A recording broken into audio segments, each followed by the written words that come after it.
pessoal, vamos retomar os estudos dos nossos princípios da anterioridade. A gente já viu como que funciona a aplicação desses princípios e as suas principais exceções, que são trazidas no artigo 150, parágrafo 1º do texto constitucional. É importante agora a gente se debruçar sobre a súmula 584 do STF. Por quê? Essa súmula sempre foi bastante polêmica, porque a doutrina sempre indicou que ela não respeitaria de forma completa os princípios da irretroatividade tributária, que nós já estudamos, e também os princípios da anterioridade tributária. Um ponto que é importante a gente lembrar é o seguinte: o imposto de renda, vamos voltar aqui na tela, o imposto de renda, como nós vimos aqui na nossa última aula, ele somente precisa respeitar o exercício financeiro, né? Ele respeita apenas a virada do ano, ele não precisa respeitar a noventena ou anterioridade mitigada. Então, como a gente está falando aqui, a súmula é relacionada ao imposto de renda, a gente tem que lembrar que ele só respeita a anterioridade do exercício financeiro, tá? Um outro ponto que é importante ser delimitado é que, de acordo com a doutrina, e isso tem relação com a explicação do princípio da irretroatividade nessa súmula, de acordo com a doutrina, os fatos geradores eles podem ser classificados como fatos geradores complexos ou fatos geradores simples. E, dentre esses fatos geradores compostos, nós temos os fatos geradores compostos simples e os fatos geradores compostos que são chamados de complexivos ou continuados. Como assim, Lília, um fato gerador composto simples? O que seria um exemplo de um imposto como esse, um tributo como esse? O IPTU, o ITR, o IPVA, eles vão incidir todo ano. Então, são fatos geradores chamados de compostos porque eles sempre vão incidir, mas simples porque será uma vez a cada exercício financeiro. Já no caso do imposto de renda, a gente tem o chamado fato gerador composto complexivo ou continuado. Por quê? Porque a gente está falando de um fato gerador periódico. Vamos lá na tela para você entender melhor. Seguinte, o fato gerador do imposto de renda, ele vai ser iniciado no dia 1º de janeiro daquele determinado exercício, e ele somente estará completo, estará realizado no dia 31 de dezembro daquele exercício. Por isso ele é chamado de fato gerador composto, complexivo ou periódico ou continuado. Por quê? Ao longo de todo esse exercício financeiro, o que eu quero saber é qual foi a renda auferida desde o dia 1º de janeiro até 31 de dezembro. Por isso ele é complexivo, por isso ele é continuado, porque ele se perfaz ao longo de todo esse exercício. Ele começa no dia 1º de janeiro, mas ele só vai finalizar no dia 31 do 12. E como a gente está falando de imposto de renda, já vimos que ele respeita apenas a anterioridade do exercício financeiro, basta a virada de ano, para que eu possa ter respeitado eventual alteração, eventual aumento naquela carga tributária, para que aquele aumento possa ser cobrado. O que é muito preocupante aqui nessa súmula 584? O imposto de renda ele tem, então, esse exercício financeiro, né, ao longo do qual o meu fato gerador vai se realizar, que é o meu chamado ano base, e somente no ano seguinte é que eu vou apresentar a declaração do imposto de renda dizendo o que foi auferido naquele ano anterior, né? Então, quando eu vou apresentar, por exemplo, a minha declaração de renda de 2020, né, no ano de 2020, se eu estou no ano de 2020, quando eu vou apresentar a minha declaração nesse ano de 2020, ele é relacionado à renda que eu auferi em 2019. Se eu estou em 2021 e quando eu vou apresentar a minha declaração no ano de 2021, a renda será aquela oferida no ano de 2020. Por isso que a gente tem o ano base e o ano da apresentação da minha declaração. Veja só qual que é a redação dessa súmula 584. Deixa eu abrir ela aqui. Vamos lá. Ao imposto de renda calculado sobre os rendimentos do ano base, ou seja, aquele exercício que eu aufiro a renda, aplica-se a lei vigente no exercício financeiro em que deve ser apresentada a declaração. Aí você fala, uai, como assim? É isso mesmo, essa súmula é um absurdo. Ela fala o seguinte, ó, se no meu ano base, por exemplo, que é 2019, o ano base, que é o ano em que eu auferi esses rendimentos, Naquele ano, estava vigente, por exemplo, estou inventando, tá? Que a alíquota do imposto de renda da pessoa física seria de até 27,5%, porque ele é progressivo.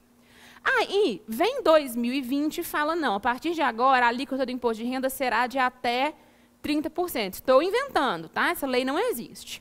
Até 30%. Concorda que ela aumentou a carga tributária? Ela piorou a situação do sujeito passivo? Claro que piorou. O que essa súmula está dizendo? Que em 2020, quando eu for apresentar a minha declaração, eu tenho que levar em consideração esse aumento. Porque ele diz que eu preciso aplicar a lei vigente no momento da entrega da declaração. Isso claramente, pessoal, vai ferir princípio da irretroatividade, porque a lei estará retroagindo, e vai desrespeitar o princípio da anterioridade do exercício financeiro. Por quê? De acordo com a anterioridade do exercício financeiro, eu somente posso cobrar um tributo novo ou um tributo majorado no primeiro dia do exercício financeiro seguinte àquele da publicação da lei que majora ou cria aquele determinado tributo novo. Aqui, eu estou desrespeitando, de acordo com o entendimento dessa súmula 584, eu desrespeito frontalmente essa ressalva que é feita no artigo 153b da Constituição, que traz para a gente o princípio da anterioridade do exercício financeiro, que, reiterando, como já disse o próprio STF, se caracteriza como um direito, como uma garantia individual do sujeito passivo. Pois bem, o que foi discutido e o que foi decidido aqui? O STF, até 2020, até junho de 2020, não dava o braço a torcer. Em junho de 2020, graças a Deus, o tribunal foi iluminado e essa súmula 584 foi cancelada. Tá? Mas o que a gente tinha aqui? Seguinte, com relação ao princípio da irretroatividade. Ele dizia o seguinte, não há nenhum desrespeito ao princípio da irretroatividade, porque quando eu falo do imposto de renda, eu estou falando de um fato gerador composto, complexivo ou continuado. Isso quer dizer que ele só começa no dia 1º de janeiro e só termina no dia 31/12. Então, se eu tenho eventual alteração no exercício seguinte, aplicado, né, para aquele determinado ano base, isso não seria um problema, porque ele realmente só se perfaz no dia 31/12. Ok, dá para a gente entender essa explicação com relação ao princípio da irretroatividade, levando em consideração essa característica, né, do imposto de renda ser um tributo de fato gerador complexivo continuado. Agora, o desrespeito ao princípio da anterioridade do exercício financeiro não tem como escapar. Porque o que a súmula estava dizendo era o seguinte, você vai aplicar uma determinada lei que majora, uma determinada lei que desrespeita aquela determinada situação, para um período anterior, né? Para um período que diz respeito em uma situação em que aquela lei não estava em vigor, em que aquela lei não estava vigente. E eu tenho, sim, uma clara violação ao princípio da segurança jurídica, ao princípio da não surpresa. Lembrando que a irretroatividade, juntamente com as duas facetas do princípio da anterioridade, o que elas visam, o que esses princípios visam tutelar, é exatamente a segurança jurídica do sujeito passivo, de modo que ele não seja surpreendido diante do aumento da carga tributária. E era o que acontecia aqui. Não por outra razão, o STJ, muito antes do cancelamento dessa súmula 584, que, repito, aconteceu só em junho de 2020, já não aplicava o entendimento disposto nessa súmula, por dizer, olha, essa súmula claramente viola, claramente não respeita os princípios da irretroatividade e o princípio da anterioridade do exercício financeiro. Então, ela não pode ser aplicada, é um entendimento muito antigo do tribunal. Até junho, então, de 2020, o STF não aplicava esse entendimento. Ah, Lilian, mas eu vi lá na tela que existe o RE 183, 130 do Paraná, em que o STF afastou essa aplicação, né, desse entendimento contido na súmula 584. Mas qual que foi o entendimento do STF ali? Ali nós tínhamos o seguinte, havia uma alíquota diferenciada do imposto de renda para o exportador. E aí, naquele determinado exercício, né, no ano base, a alíquota era de 6%, no exercício seguinte ela foi para 18%. Por quê? Por razões claramente extrafiscais. E aí o STF disse o seguinte, neste caso específico dessa majoração do imposto de renda relacionado com a atividade do exportador, neste caso específico eu não vou aplicar a súmula 584, porque nesse caso específico aqui, eu tenho a característica da extrafiscalidade. Então, o exportador, né, investiu em todas as suas atividades para conseguir realizar essa exportação, contando com a alíquota de 6%. Se agora eu majoro para de 18%, eu vou ferir esse caráter extrafiscal dessa alíquota diferenciada que eu tinha para o exportador. Mas ele claramente, nesse julgamento aqui, nesse RE 183-130 do Paraná, o STF afastou o entendimento da súmula 584, porque é um RE mais antigo, em razão da característica extrafiscal daquela alteração legislativa, tá? Mas, repetindo, em junho de 2020, então, essa aberração da súmula 584 foi finalmente cancelada. Tranquilo, pessoal? Com isso, a gente vai para um outro ponto importantíssimo que diz respeito ao princípio ou aos princípios da anterioridade, que está sendo muito discutido, porque existe uma possibilidade do STF alterar o seu entendimento, que é o seguinte, ó, anterioridade e revogação de benefícios fiscais. Como que fica essa situação? Porque é o seguinte, gente, quando eu concedo um benefício fiscal, eu faço com que aquele contribuinte, aquele sujeito passivo, pague menos tributo, né? Imagine que eu tenho uma isenção e depois aquela isenção é revogada. Como é que fica? Essa isenção pode ser cobrada, essa isenção revogada vai ter os seus efeitos aplicados imediatamente ou eu tenho que respeitar o princípio da anterioridade? Porque pensa comigo, se eu tinha uma isenção, se eu não pagava tributo em razão dessa isenção, isso é um benefício fiscal. Quando ele é revogado, eu volto a pagar aquele tributo, ou eu começo a pagar aquele tributo. Isso claramente é um aumento da carga tributária. Isso claramente vai contra a ideia dos princípios da anterioridade, dos princípios da não surpresa e afins, que visam, mais uma vez, respeitar segurança jurídica e respeitar a confiança do sujeito passivo. Então, se eu desrespeito isso, eu nego, né, a aplicação, eu nego a aplicabilidade a esses princípios que são tão caros para o ordenamento jurídico tributário. Mas, por outro lado, será que eu posso ou que eu preciso esperar esse tempo para poder realizar essa cobrança? E aí, gente, existe uma discussão relacionada com o artigo 104 do CTN. Vou pegar ele aqui na tela para a gente poder fazer a leitura. Veja o seguinte, ele fala, entram em vigor. Espera aí. Quando eu estou falando de vigência, lembra disso. Vigência está relacionado com o princípio da irretroatividade. E eficácia está relacionado com os princípios da anterioridade. Isso vai ser importante para a nossa análise.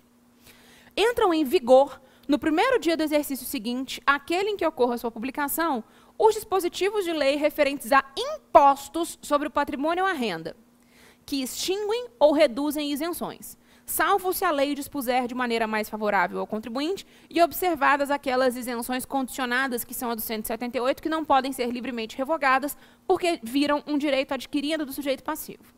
Então tá, o que isso aqui está dizendo?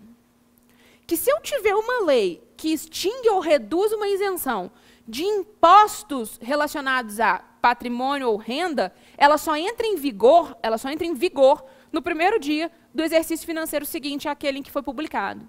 O que uma parcela da doutrina fala? Que esse artigo 104, inciso 3º, não foi recepcionado pela Constituição. Por quê? Ele mistura alho com bugalho, né? Ele parece estar querendo se referir a princípio da anterioridade, quando ele coloca essa limitação temporal, primeiro dia do exercício financeiro seguinte àquele em que a lei foi publicada, mas, de certa ele se contradiz quando ele fala que entra em vigor. Vigência da norma está relacionado com irretroatividade, não com anterioridade. Então, em razão dessas questões técnicas, dessa tecnia desse artigo, parte da doutrina entende que ele não foi recepcionado e que ele não pode ser aplicado como equivalente ao princípio da anterioridade. Porque a anterioridade é para eficácia e aqui a gente está falando de vigência da norma. Outra parcela da doutrina fala o seguinte, não. De fato, eu não posso confundir esse artigo com a anterioridade. Ele não diz respeito ao princípio da anterioridade. Ele seria uma garantia a mais do sujeito passivo. Uma nova garantia que diz respeito à possibilidade daquela norma que revoga, que extingue uma isenção, entrar em vigor só no dia 1º de janeiro do exercício financeiro seguinte ao qual foi publicada. E aí, se essa for a interpretação, essa nova garantia vai ficar adstrita aos impostos incidentes sobre patrimônio ou renda em razão da expressa redação do Código Tributário Nacional. Okay? Então, existe toda essa discussão com relação ao artigo 104, inciso 3º, e, se vocês se depararem com isso, é importante saber se aquela banca, se aquela prova está cobrando efetivamente uma situação, né, relacionada à literalidade do dispositivo, porque aí você tem que, né, marcar de acordo com o que o Código Tributário Nacional determina expressamente, ou se ele está querendo a problematização desse dispositivo. Caso a banca queira a problematização desse dispositivo, é muito provável que ele vai te cobrar isso numa prova de segunda fase ou numa prova oral. Em primeira fase é muito difícil até de uma questão como essa ser elaborada, mas se a gente estiver falando de um CESP da vida, é possível, ok? Vamos lá na tela agora para a gente continuar a lógica com relação a esse raciocínio de anterioridade e revogação de benefício fiscal. Olha só, qual que é o posicionamento do STF? O posicionamento do STF, gente, inclusive esculpido na súmula 615 do STF, é o seguinte: a isenção, ela seria uma dispensa legal do pagamento do tributo. Por que isso é importante? Quando eu falo de dispensa legal do pagamento do tributo e coloco essa ideia dentro da linha do tempo do direito tributário, eu tenho o seguinte: a lei traz a hipótese de incidência daquele determinado tributo em abstrato, e se aquilo acontecer no mundo real, no mundo dos fatos, nasce o fato gerador, do qual decorre automaticamente a minha obrigação tributária, que vai ser transformada em crédito a partir do instituto, da figura do lançamento tributário. E a partir desse momento, continua a nossa linha do tempo, né? O sujeito passivo tem que ser notificado dessa constituição do crédito para adotar um dos procedimentos que ele entender como devidos. O que é importante aqui? Se eu encaro a isenção como uma dispensa legal do pagamento do tributo, isso não impede a ocorrência do fato gerador. O fato gerador acontece. Portanto, eu já tenho obrigação tributária. Mas, como eu estou falando de dispensa legal do pagamento do tributo, o lançamento não pode ser realizado. Então, o que se impede, a partir dessa lógica, é a formalização do crédito tributário. Então, dentro dessa linha de raciocínio, o que o STF entende? Que, se eu revogo uma isenção, quando eu tenho a revogação de uma isenção, isso não precisa respeitar o princípio da anterioridade. Por que não precisa respeitar o princípio da anterioridade? Porque o fato gerador aconteceu, o tributo já seria devido, a obrigação tributária já existe, então não é surpresa para ninguém que ela existe. Eu agora simplesmente retirei essa amarra, esse impedimento que eu tinha aqui, que era da possibilidade do lançamento, que agora pode acontecer e eu posso exigir de forma imediata. Claramente, esse raciocínio não é o melhor raciocínio, porque ele não vai respeitar o princípio da não surpresa, porque claramente, gente, se eu tenho aqui uma situação que eu revogo um benefício fiscal e que isso vai efetivamente se caracterizar enquanto uma cobrança maior daquele crédito tributário, eu preciso respeitar o princípio da anterioridade. Eu preciso respeitar o princípio da não surpresa. Mas não é isso que a gente tem esculpido na súmula 615 do STF, uma súmula bastante antiga, que ele fala até em princípio constitucional da anualidade. O princípio constitucional da anualidade, aqui a gente pode ler como anterioridade, não se aplica à revogação de isenção do ICM. Tá vendo? É bem antiga, ela fala do pai do ICMS, que é o nosso ICM. O que aconteceu aqui e que dá para a gente um lampejo aqui de frescor, né? Você fala, nossa, agora vai. O que rolou? Em 2014, o STF teve uma decisão em que eu tive a revogação de uma... não era uma isenção, tá? Mas era uma revogação de uma lei que dava um benefício fiscal relativo à base de cálculo de ICMS. E aí, o que aconteceu? O tribunal falou o seguinte, poxa, não é justo eu considerar que uma revogação como essa não tenha que respeitar, não tenha que sujeitar a princípio da anterioridade. Isso precisa ser respeitado. O que eu tive naquele caso foi a revogação de uma lei concessivo de redução de base de cálculo do ICMS. Eu vou colocar aqui na tela para vocês, ó, eu estou falando de 2014, desse RE 564225.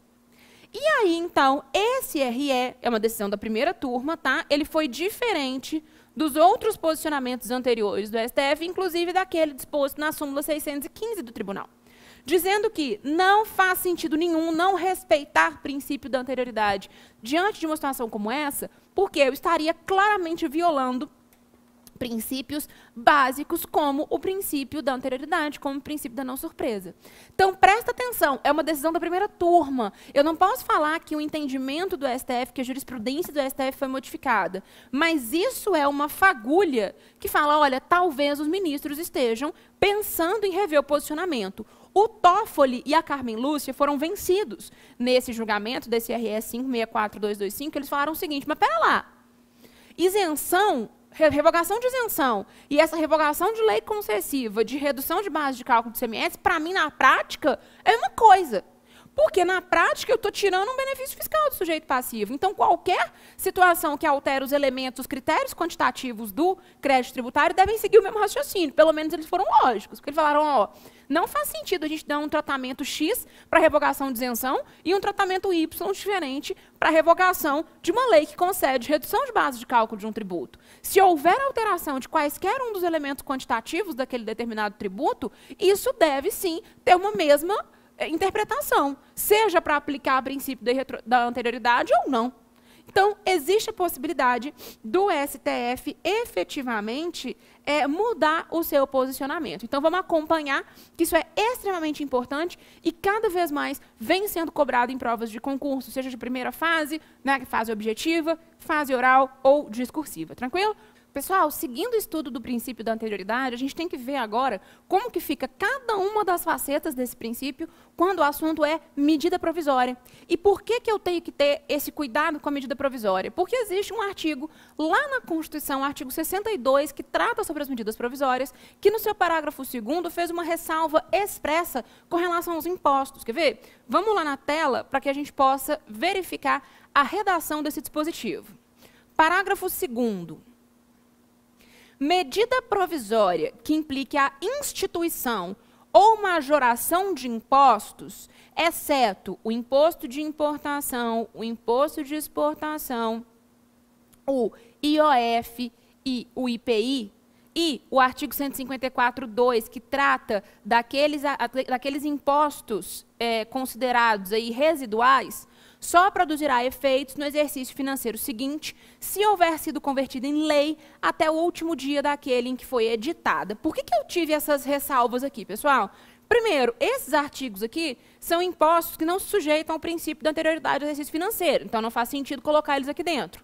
E o 154.2, que trata dos impostos residuais, a gente sabe que é um tributo reservado à lei complementar. Então, por haver essa reserva de matéria, a medida provisória já não poderia tratar sobre eles. Do contrário, o que ele está dizendo? Que uma medida provisória que cria um imposto ou que majora um imposto só produzirá efeitos no exercício financeiro seguinte, se houver sido convertido em lei até o último dia daquele em que foi editada. O que é isso, Lilian? Não entendi nada do que ele quis dizer. Seguinte, imagine a presente situação. Eu tenho a publicação da medida provisória que majora um determinado imposto, como, por exemplo, o ITR. Tá? E ela foi publicada no dia 3/4 de 2020. Essa é a data da publicação da MP. A medida provisória, ela tem força de lei. A gente já viu, quando a gente estava estudando o princípio da legalidade, que medida provisória pode, sim, nos termos do entendimento do STF, criar, majorar tributos, porque a lógica é exatamente a seguinte. Ela vai existir, ela vai ser criada, em um determinado momento ela vai ser convertida em lei. Se ela for convertida em lei, está tudo certo. Se ela não for convertida em lei, Lilian, como é que ficam os efeitos daquela medida provisória que não foi convertida em lei, mas que vigorou aquele determinado período, aquele determinado lapso temporal? Ora, aquilo que estava descrito naquela determinada medida provisória vai ser aplicado, vai ser aplicado enquanto ela esteve em vigor, enquanto ela estava valendo, a não ser que um determinado decreto legislativo venha dizer quais são os efeitos daquela MP que perdeu sua eficácia. Isso está no 62, parágrafo 11 da Constituição Federal, que medida provisória que tem sua eficácia perdida, né, porque não foi convertida em lei, os efeitos dela devem ser disciplinados por um decreto legislativo. Lilian, e se o Poder Executivo estiver muito ocupado e não fizer um decreto legislativo? Eu vou aplicar aquela medida provisória enquanto ela estava valendo, e o tributo, então, que foi exigido vai ser devido naquele determinado período, sem possibilidade de restituição. Essa é a lógica. Tranquilo? Então, tá. Então, volto aqui. Ó. Por que eu estou colocando de novo esse caso de uma medida provisória que majorou o imposto, que majorou o ITR?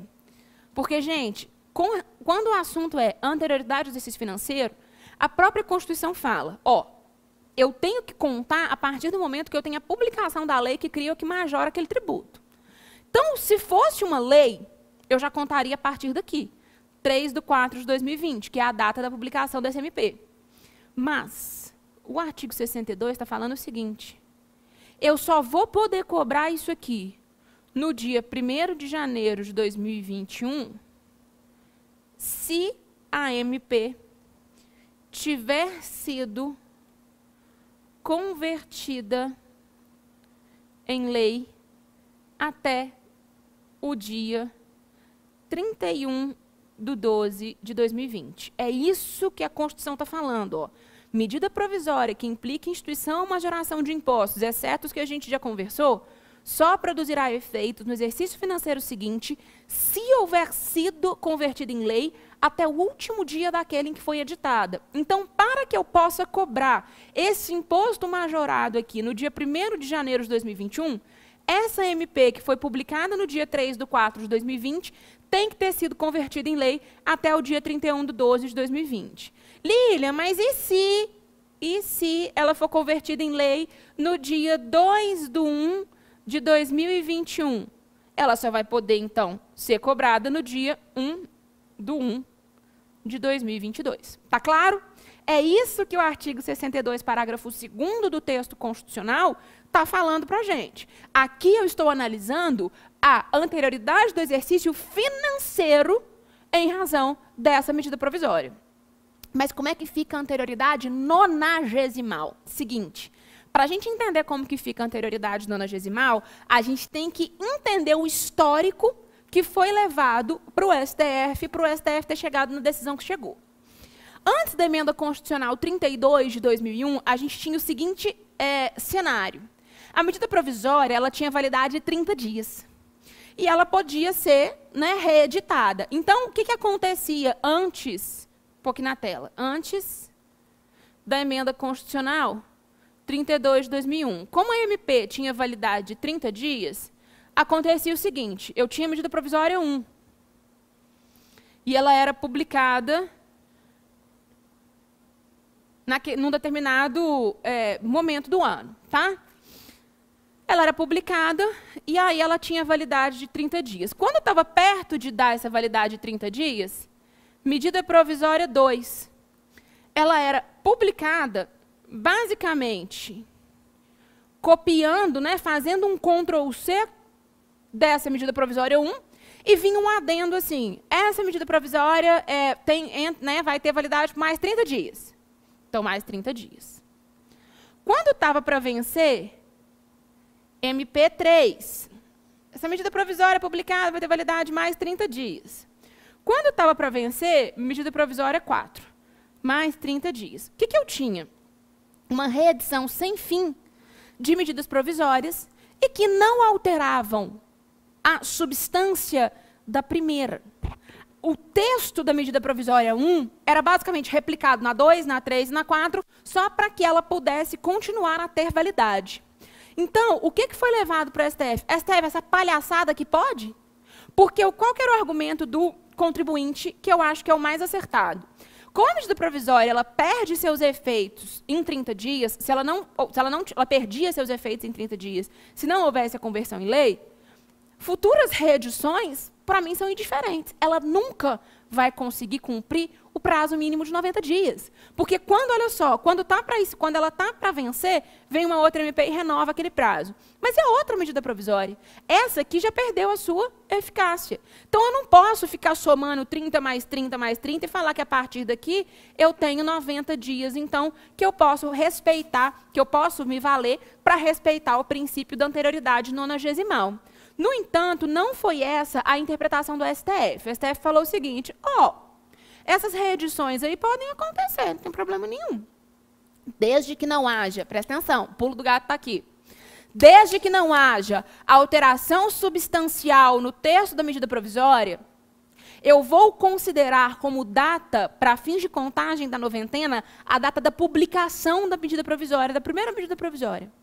Então, esse era o contexto histórico que levou a essa decisão do STF, tá? Então, você tem que lembrar que, antes da medida provisória, da emenda constitucional 32 de 2001, a medida provisória valia 30 dias. E nesse RE 169.740, o que o STF entendeu? Se não houver alteração substancial no texto da MP, no momento da sua conversão em lei, eu conto a noventena a partir da data da publicação da MP. Essa é a lógica contida nesse RE 169.740. Só que, após a emenda constitucional 32 de 2001, a MP passa a ter validade de 60 dias, prorrogável por mais 60. Então, qual que é o cenário que eu tenho? MP1, 60 dias. Estava para vencer, MP2, prorroga isso aqui por mais 60 dias. Então, eu tenho um lapso de 60 mais 60, 120 dias. Então, o que se conclui? Que a partir desse segundo cenário, eu tenho, então, uma medida provisória que respeita aqui 90 dias. Nesses 30 dias subsequentes, pode ser cobrado esse tributo, então, desde que eu efetivamente não tenha, né? Se eu não chegar a ter uma conversão em lei aqui, esse tributo vai ser cobrado pelo prazo de 30 dias, porque eu já respeitei, nesse segundo cenário, um prazo, um lapso temporal mínimo de 90 dias. E aí, como é que fica essa cobrança desses 30 dias? Mais uma vez, 62, parágrafo 11 da Constituição, que fala que um decreto legislativo vai ter que disciplinar os efeitos dessa MP que perdeu a sua eficácia em razão da não conversão em lei. Se não houver esse decreto legislativo, considera-se válido a cobrança durante esses 30 dias, sem a possibilidade de restituição para o sujeito passivo. Tranquilo, gente? Então, o que eu quero que vocês levem? Como é que eu conto, aqui no caso dos impostos, né, a anterioridade a partir do momento em que eu tenho a edição de uma medida provisória que cria ou que majora impostos? Tirando aquelas ressalvas do próprio 62, parágrafo 2º.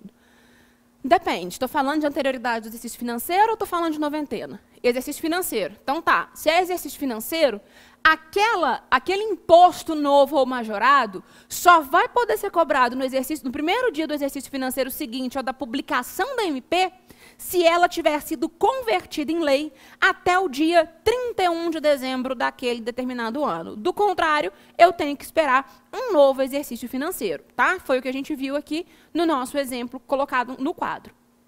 Se eu estou falando de MP e noventena, eu tenho que aplicar o entendimento do STF. Se, no momento da conversão em lei, né, daquela medida provisória, eu uso, então, a data da conversão da MP em lei, se tiver tido alteração substancial no texto, aí eu vou respeitar a noventena a partir desse momento. A partir do momento da conversão em lei. Agora, se não houver alteração substancial no texto da medida provisória para a lei nessa conversão, eu conto a noventena a partir do momento da publicação da medida provisória. Tranquilo? Com isso, a gente vê agora algumas observações finais com relação aos nossos princípios da anterioridade, para que a gente possa continuar o estudo de outros princípios. Primeiro ponto importante, como é que fica a anterioridade? Eu respeito ou não respeito o princípio da anterioridade quando uma norma legal altera o prazo de vencimento do tributo? Como assim? Imagine a seguinte situação. O meu tributo, ele tem como data de vencimento todo dia 15 de um determinado mês. É um tributo mensal. Vem um decreto, vem uma norma legal, um decreto,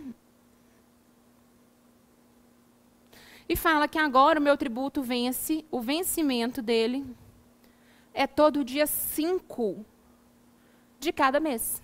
Opa, isso aqui é uma surpresa ruim, é uma surpresa negativa? É, mas o STF, súmula 669 e súmula vinculante 50, mesma redação, falam que norma legal que altera o prazo de vencimento do tributo não se sujeita ao princípio da anterioridade. Ou seja, se eu mudo o dia do vencimento do meu tributo, isso pode ser cobrado de forma imediata. E por quê? Gente, é uma questão operacional. Imagina que zona que ia dar em tributos de recolhimento mensal se eu falo, não, tem que respeitar aqui, mudou a data de vencimento, então tem que respeitar a anterioridade do exercício financeiro para cobrar o novo. E aí tem que respeitar no mínimo 90 dias. Quanto que esse tributo vai entrar no cofre? Nunca, né? E a zona que isso vai dar? Então, por se tratar de uma questão procedimental operacional, ele falou, ó, por mais que seja uma surpresa ruim, se a gente fosse seguir ao cabo aqui o que diz o princípio da anterioridade, a gente teria que respeitar. Mas isso ia gerar uma confusão tão absurda que entendeu-se por não respeitar o princípio da anterioridade nesses casos. Passei mais rápido por esse ponto, porque a gente já trabalhou isso quando a gente viu o princípio da legalidade, se pode ou não uma norma legal diferente de lei alterar o prazo de vencimento dos tributos, e a gente viu que sim, aproveitamos para ver essas súmulas também. E, por fim, atualização de tributo. Ô, gente, atualizar um tributo, esse RE 20844, deixa isso muito claro do STF, atualizar tributo, atualizar é diferente de majorar. Se eu majoro um tributo, respeito a anterioridade. Se eu simplesmente atualizo um tributo, eu não vou respeitar a anterioridade. Porque atualizar um determinado tributo é só devolver para aquele tributo o valor real dele face ao seu valor nominal. Então, não há por que falar em necessidade de respeito à anterioridade se eu estou falando de simples atualização do tributo. E aí eu quero que vocês se lembrem daquilo que a gente estudou lá no princípio da legalidade, né, quando a gente vê o artigo 97, parágrafos 1º e 2º do CTN. Se o ente federativo estiver fingindo que está atualizando para majorar, tem que respeitar a anterioridade. Agora, se for verdadeira atualização, né, e a súmula 160 do STJ usa como parâmetro o IPTU para isso, ele fala, ó, se você quiser atualizar a base de cálculo do IPTU por meio de decreto, né, se você quiser, então, se valer de uma verdadeira atualização, você vai ter que respeitar, vai ter que se valer dos índices oficiais de inflação. Você não pode tirar um índice do sovaco e falar, mas eu estava atualizando. Com base em quê? Com base no índice do seu sovaco? Não, você tem que atualizar com base nos critérios oficiais de atualização monetária. Aí sim é uma verdadeira atualização. Se você tira um índice desse do sovaco, você está inventando a atualização, você está fingindo que está atualizando para majorar e tentando, então, se valer de decreto para isso e para não respeitar a anterioridade, que não pode ser aceito pelo Poder Judiciário. Tranquilo?